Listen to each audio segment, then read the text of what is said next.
Milli Eğitim Bakanlığı'nın hayalindeki Çin konulu skandal bir resim yarışması düzenlemesi tepki çekti. Türkiye Uygur Hareketi skandal resim yarışması nedeniyle çocuklar Uygurlara zulmeden Çin'i hayal etmesin çağrısında bulundu. Çin'in Doğu Türkistan'da uyguladığı zulüm nedeniyle tüm dünyada tepkiler artarken Türkiye'de düzenlenen resim yarışması tepkilere neden oldu. Türkiye Uygur Hareketi sosyal medya üzerinden yarışmaya tepki göstererek yarışmanın iptal edilmesi yönünde çağrıda bulunulan açıklamasında bugün hala soykırıma uğramakta olan Uygur Türklerini hayal edelim, soykırım yapan Çin'i hayal etmeyelim. Lütfen yetkililere ulaşana kadar RT edelim. Bu yarışma iptal edilsin ifadelerine yer verildi. Milli Eğitim Bakanlığı'na hayalimdeki Çin resim yarışmasının iptal edilmesi için çağrıda bulunan Büyük Birlik Partisi Aydın İl Başkanı Saim Özyürek, MEB'in yarışmaya izin vermesi ve desteklemesi demek Çin'deki Uygur Türklerine yapılan soykırım ve zulümleri görmezden gelmek demektir. Günümüzdeki salgının bir Çin virüsü olduğu gerçeğini görmezden gelmektir, dedi.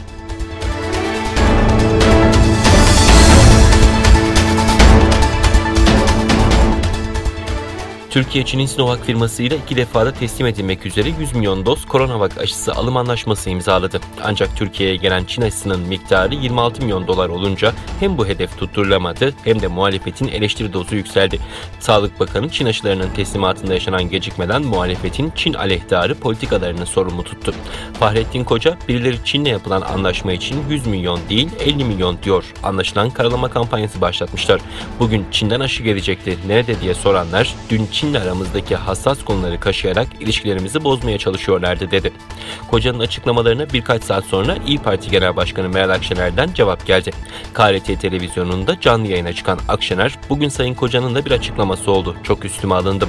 Sayın Koca'ya yazıklar olsun ki Çin'le aramızdaki hassas konuları kaşıyarak, yani Uygurlar, Müslüman Türk kadınlar, Müslüman Uygur kardeşlerimiz tecavüze uğruyor, soykırıma uğruyor demek aramızdaki hassas konuları kaşımakmış. Biz sadece Çin'den gelecekti diye sormuyoruz. BioNTech alın dedik, Rusya'dan alın dedik. Uygurlarla ilgili bütün hassasiyetlerimizi her saniye ortaya koymaya devam edeceğiz. Öbür taraftan vereceksin parasını, alacaksın aşını diye konuştu.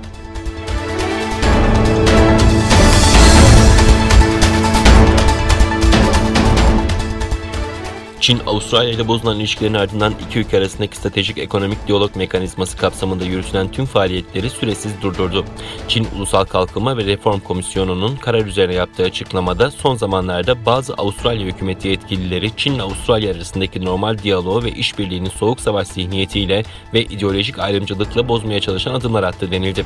Komisyon açıklamasında hangi adımların böyle bir kararın alınmasına yol açtığı belirtilmedi.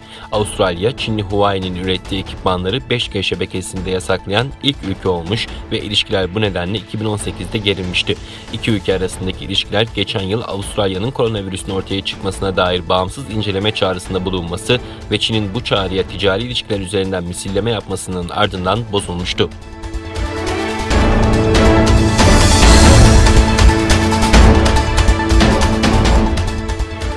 Çin yönetimi dünyanın sanayileşmiş en büyük 7 ülkesiyle Avrupa Birliği'ni bir araya getiren Dışişleri Bakanları düzeyindeki G7 toplantısında yapılan ortak açıklamaya sert tepki gösterdi.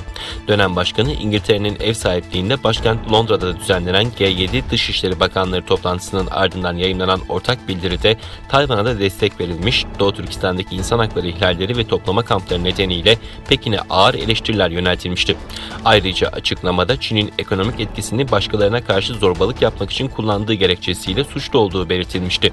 Çin Dışişleri Bakanlığı Sözcüsü Wang Wenbin bildirinin Çin'in iç işlerine büyük bir müdahale olan asılsız suçlamalar olduğunu dile getirdi ve bildiri şiddetle kınadığını aktardı.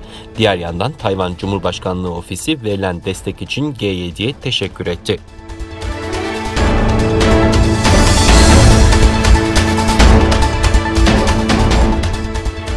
Çin çelik ürünlerini iç piyasasında tutmak için 146 çelik ürününe uygulanan ihracata yönelik %13 olan vergi iadelerini 1 Mayıs 2021 itibariyle kaldırdı. Söz konusu düzenlemenin Çin'in çelik ihracatında fiyatların artmasına ve dünya fiyatlarına yansıması bekleniyor. Çin Devlet Konseyi'nin Gümrük Tarife Komisyonu tarafından yayınlanan açıklamaya göre 146 çelik ürününün ihracatta vergi iade desteğinin kaldırılmasına karar verildi.